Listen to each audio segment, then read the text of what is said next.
Hey guys, me John again. Another follow-up from the trench knife production production review. I just wanted to cover survival knives. Is that these things are good.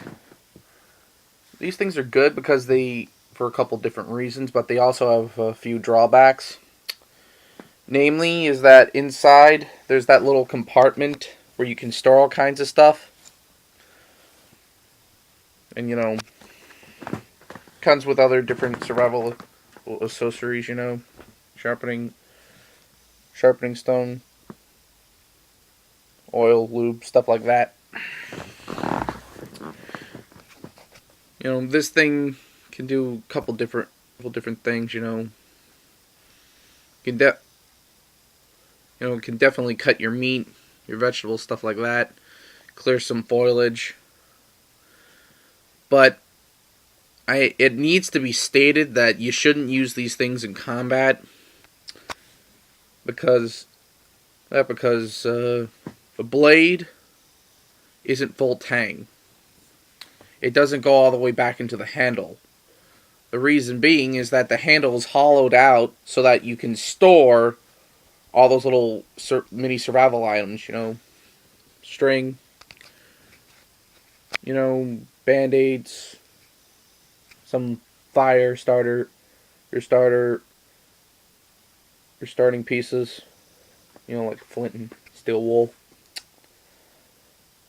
And the biggest thing is right here. These little grooves. This is not a sawback combination.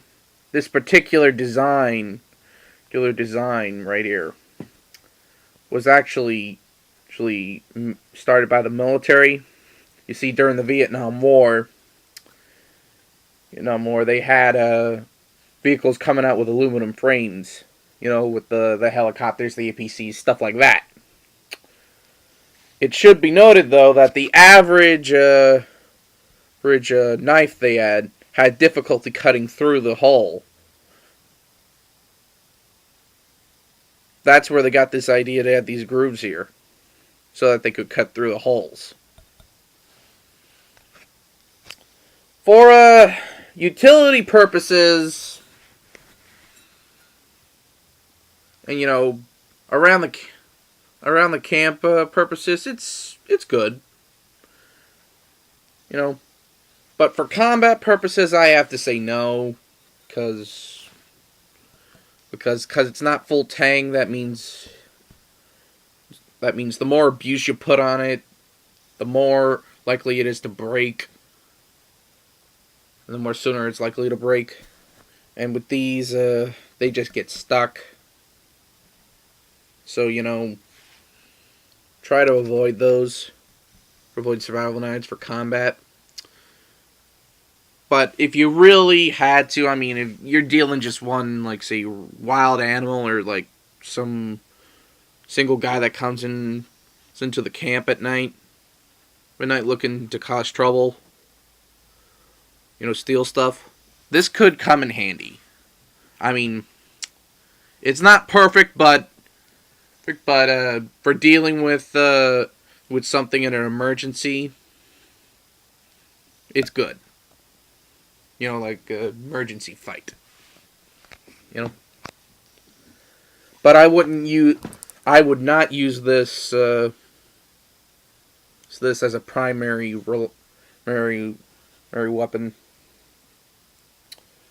Even as a primary backup weapon, just because, so the reasons that I stated. But other than that, it's a nice little piece for what it was designed for. So, you shouldn't discount these, but just don't be using them as a primary backup weapon.